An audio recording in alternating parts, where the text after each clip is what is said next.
India at 9 में आपका स्वागत है। मैं हूं शारिक खान। जम्मू का नरवाल इलाका आज आतंकी हमले से दहल गया। नरवाल में आज 2 धमाके हुए, जिसके चलते 9 लोग घायल हो गए। धमाके की जगह पर बहुत बड़ा गड्ढा भी हो गया। आतंकी हमले के बाद सुरक्षा व्यवस्था बढ़ा दी गई और सुरक्षा बलों ने पूरे इलाके को घेर लिया। तलाशी अभियान भी जारी है। जम्मू कश्मीर के एलजी ने धमाकों की निंदा की और एलजी ने हमले के दोषियों पर जल्द कार्रवाई करने को कहा। कांग्रेस नेता राहुल गांधी भी इस वक्त अपनी यात्रा के साथ जम्मू में मौजूद हैं। ऐसे में सुरक्षा को लेकर एक बड़ा सवाल खड़ा हो गया।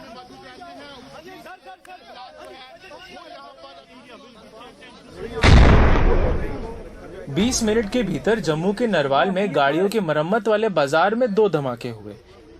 विस्फोटक कबाड़ हो चुकी गाड़ियों में रखे गए थे। धमाकों में 9 लोग जख्मी हो गए। एक धमाका कैमरे में कैद भी हो गया। पुलिस ने कहा कि इस बारे में जांच की जा रही है। जो फैक्ट्स होंगे वो आपसे शेयर किए जाएंगे। किस एरिया में हुआ सर? ब्लास्ट ये एग्जैक्ट किस एरिया में है? यही नरवाल है, ये नरवाल का एरिया है जहाँ पर हम खड़े हैं। यार्ड नंबर 7 है और एक ब्लास्ट के बाद दूसरा ब्लास्ट जो है लगभग 20 मिनट के बाद हुआ है। बाकी सारी तफ्तीश। इन धमाकों से राहुल गांधी की भारत जोड़ो यात्रा के बारे में सुरक्षा चिंताएं बढ़ गई हैं। एक दिन के ब्रेक के बाद रविवार को चडवाल से फिर शुरू होगी यात्रा। जम्मू कश्मीर के उपराज्यपाल मनोज सिन्हा ने पुलिस से दोषियों की शिनाख्त करके उन पर कार्रवाई करने को कहा है। राजौरी में हाल ही में हुए हिंदू परिवारों पर हमलों के बाद गृह मंत्री अमित शाह ने जम्मू को हमलों से सुरक्षित रखने के लिए सुरक्षा इंतजाम बढ़ाने का आदेश दिया था। इसके लिए उन्होंने सुरक्षा बलों को 3 महीने का समय दिया है। यहाँ नरवाल में हुए इस फोटो से साफ जाहिर है कि जम्मू बदस्तूर आतंक के साये में हैं। इसी महीने राजौरी में आतंकी हमले भी हुए और अभी तक कातिलों को नहीं पकड़ा गया है। पहले से जम्मू में सुरक्षा के इंतजामात मजबूत किए गए हैं और ख़ास तौर पर जब राहुल गांधी की भारत जोड़ो यात्रा जम्मू कश्मीर में दाखिल हुई है और कुछ दिन में वो जम्मू शहर में पहुंच जाएगी और उसके सुरक्षा भी एक बड़ा चैलेंज है। जम्मू से नज़ीर मसूदी, एनडीटीवी इंडिया के लिए। कोलकाता में आईएसएफ और टीएमसी कार्यकर्ताओं के बीच झड़प की खबर है। दोनों गुटों ने एक दूसरे पर पत्थरबाजी की। झड़प पर काबू पाने के लिए पुलिस ने लाठीचार्ज किया। कोलकाता पुलिस को इन्हें तितर बितर करने के लिए आंसू गैस के गोले भी दागने पड़े। झड़प में कई लोगों के घायल होने की खबर है। कुछ लोगों को इस मामले में गिरफ्तार भी किया गया।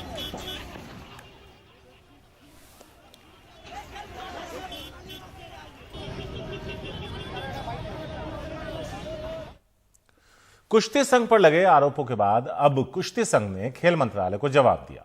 प्रदर्शनकारियों के आरोप में कोई सच्चाई नहीं है, ऐसा लिखा। साथ ही बोले, यौन उत्पीड़न की कभी शिकायत नहीं की गई। यौन उत्पीड़न समिति को कभी नहीं बताया गया। प्रदर्शनकारियों का धरना बड़ी साजिश का हिस्सा है, ऐसा कुश्ती संघ का कहना है। कुश्ती संघ अध्यक्ष और कोच को बदनाम करने की ये कोशिश है।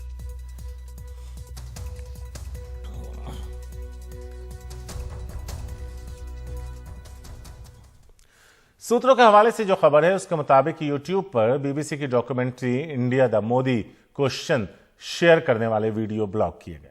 बीबीसी की डॉक्यूमेंट्री में लिंक साझा करने वाले ट्वीट भी ब्लॉक कर दिए गए। सूचना प्रसारण मंत्रालय ने दिए हैं ब्लॉक करने के आदेश। इससे पहले विदेश मंत्रालय ने गुजरात दंगों पर बनी बीबीसी की डॉक्यूमेंट्री को प्रोपेगेंडा का हिस्सा बताया था। विदेश मंत्रालय के प्रवक्ता ने कहा कि डॉक्यूमेंट्री दुष्प्रचार, पक्षपाती और उपनिवेशिक मानसिकता को दर्शाती। हाल ही में ब्रिटिश संसद में भी एक सांसद ने यह मुद्दा उठाया था। ब्रिटिश पीएम ऋषि सुनक ने उस सवाल को खारिज कर दिया था। उन्होंने कहा था कि मैं इस चरित्र चित्रण से सहमत नहीं।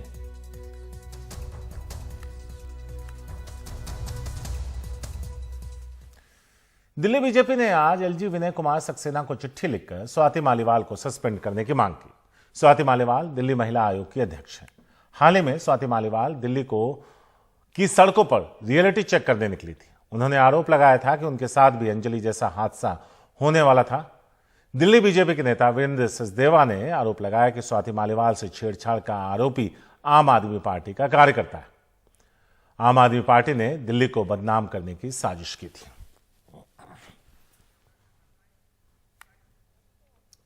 14 महीने पहले बांद्रा के बस स्टैंड से लापता युवती सदीक्षा साने के मामले में बड़ा दावा सामने आया। मुंबई क्राइम ब्रांच का दावा है कि आरोपी मिट्ठू सिंह ने उसी रात सदीक्षा की हत्या कर शव को समंदर में फेंक दिया था।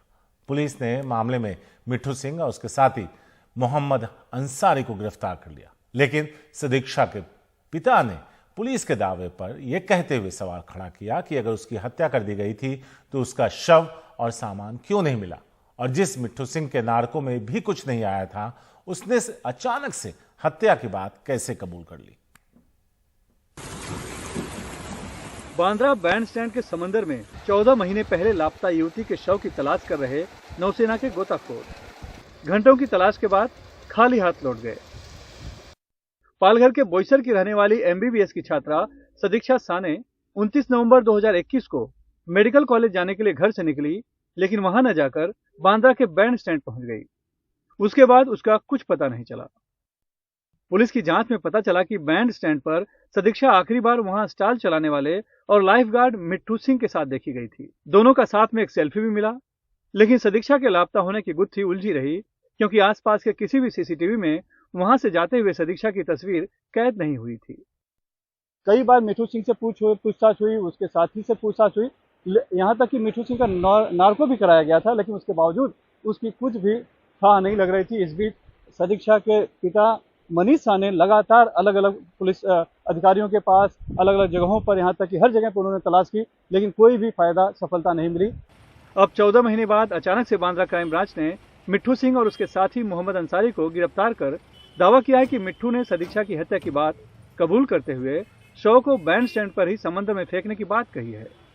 उसके बाद ही पुलिस ने समंदर में तलाश शुरू की है, लेकिन अपनी बेटी की तलाश में जमीन आसमान एक कर चुके सदीक्षा के पिता मनीष माने ने पुलिस की जांच पर ही सवाल खड़ा कर दिया है।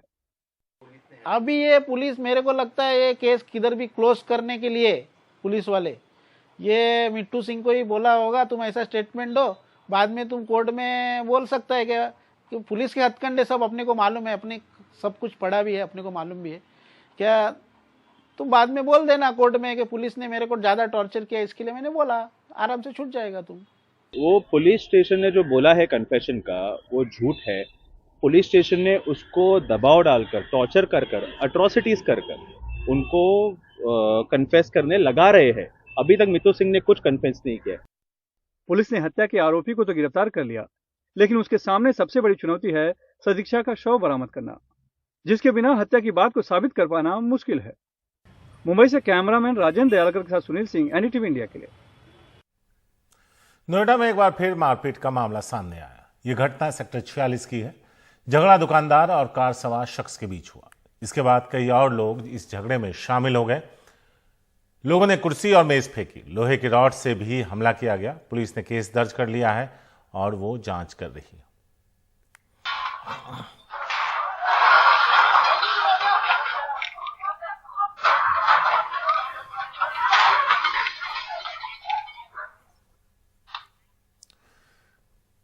बिहार के कैमूर जिले से एक ऐसी तस्वीर आई जो आपको अंदर तक हिला के रख देगी। वर्दी का ऐसा नशा आपको शायद ही कहीं दिखेगा। एक बुजुर्ग शिक्षक के साथ 2 महिला पुलिस कांस्टेबल उनके साथ मारपीट करती नजर आ रही है। लगातार 70 साल की उस शिक्षक को पीट रही है और वहां पर मौजूद कोई भी उसकी मदद करने नहीं आ रहा। मामला भभुआ थाना क्षेत्र का है। पीड़ित साइकिल से गिर गए।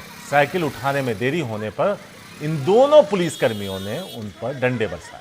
खुद को बचाने की उन्होंने बहुत कोशिश की, लेकिन ताबड़तोड़ ये दोनों पुलिसकर्मी उस बुजुर्ग शख्स पर डंडे चलाती रही। अब सवाल ये उठता है कि इन तस्वीरों के इतने वक्त से वायरल होने के बाद भी राज्य सरकार की तरफ से इन 2 कांस्टेबल यानी पुलिस सिपाहियों पर, महिला सिपाही पर कोई कार्रवाई नहीं हुई। जो डंडा, जो ताकत अपराधियों पर दिखाना चाहिए था, वो एक बुजुर्ग शिक्षक पर ये पुलिस वाली दिखाती नजर आ रही है, जो वहां की कानून व्यवस्था, सरकार पर कई गंभीर सवाल उठाते हैं कि पुलिस किस तरह से बेलगाम है और मजलूम, कमजोर और ऐसे बुजुर्ग लोगों पर अपना ताकत आजमाती और पीटती नजर आती। उम्मीद यह की जानी चाहिए कि इन दोनों पुलिसकर्मियों को इतनी सख्त सजा दी जाए कि आगे से कोई इस तरह की हरकत करने की हिमाकत न करे।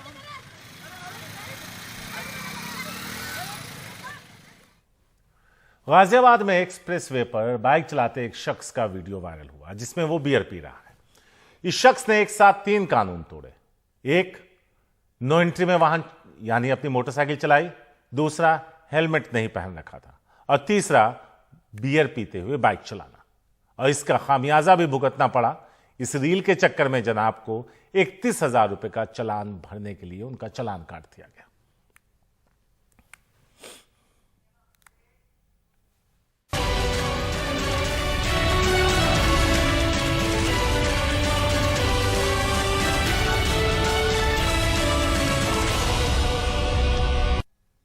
जोशीमठ में हालिया बर्फबारी से कई बिजली के खंभे तिरछे हो गए। कुछ घरों में दरारें आने की शिकायतें भी आईं। उत्तराखंड सरकार के आला ऑफिसर मौके पर मौजूद हैं। जोशीमठ के मौजूदा हालात क्या हैं, पेश है ये रिपोर्ट। जोशीमठ में हालिया बर्फबारी के बाद लोग डरे हुए हैं। हालांकि शनिवार को जोशीमठ में धूप खिली रही, लेकिन आने वाले दिनों में मौसम विभाग बर्फबारी की भविष्यवाणी कर रहा है। उधर जोशीमठ के कुछ और घरों में दरार के आने की शिकायतें आई हैं। कई जगहों पर बिजली के खंभों के तिरछे होने की बात भी सामने आ रही है। हालांकि जोशीमठ के जिलाधिकारी कहते हैं ये शिकायतें 2-3 घरों में ही है, बाकी हालात सामान्य हैं। 2-3 जगहों पर कहीं पर क्रैक्स की बढ़ने की हमें सूचना मिली है, बट अन्यथा कि अन्य क्षेत्रों में जोशीमठ में स्थिति सामान्य रही। जनरली स्नोफॉल के बाद अगर कोई लाइट जाने की या बिजली जाने की अगर समस्या संज्ञान में आ रही है तो इमीडिएटली हमारी टीम, जो विद्युत विभाग की टीम है, उसमें एक्शन ले रही है। जोशीमठ में अब तक 270 परिवारों का पुनर्वास किया गया है। इस इलाके में पक्के मकान की जगह फैब्रिकेटेड मकान बनाए जा रहे हैं। सरकार के मुताबिक अब तक 849 इमारतों में दरारें आई हैं। 250 परिवारों को सुरक्षित स्थानों पर पहुंचाया जा चुका है। 2 अस्थायी राहत शिविर भी बनाए गए हैं। जोशीमठ में 2190 लोगों की क्षमता वाले कुल 615 कमरों का और पीपली कोट में 2205 लोगों की क्षमता वाले 491 कमरों का। जोशीमठ में 270 परिवारों को अभी तक अपने घरों से अन्य स्थानों पर शिफ्ट किया जा चुका है। बाकी अन्य इलाके, एक इलाके को छोड़ दिया जाए तो अन्य इलाकों में सामान्य स्थिति है। सामान्य तौर पर वहाँ पर काम चल रहा है, बाजार खुले हुए हैं। भारत सरकार के और अन्य यहाँ के संस्थान वहाँ पर जांच कर रहे हैं, सर्वेक्षण कर रहे हैं कि आखिर आगे आपदा के क्या कारण रहे हैं, क्या है, उस पर उनकी रिपोर्ट भी जल्दी आ जाएगी। बर्फबारी और कड़ाके की ठंड में राहत शिविरों में रहने वाले लोगों की मुश्किलें बढ़ी हैं। हल्द्वानी से हर्ष रावत के साथ रवीश रंजन शुक्ला, एनडीटीवी इंडिया।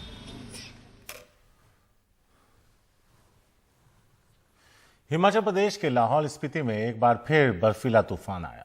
लाहौल स्पीति के ढोलंग गांव में यह बर्फीला तूफान देखा गया। जैसा आप इन तस्वीरों में देख सकते हैं कि पहाड़ों की चोटी से बर्फ नीचे की तरफ तेजी से गिरती हुई नजर आ रही है। अब तक किसी तरह के किसी नुकसान की कोई खबर नहीं है।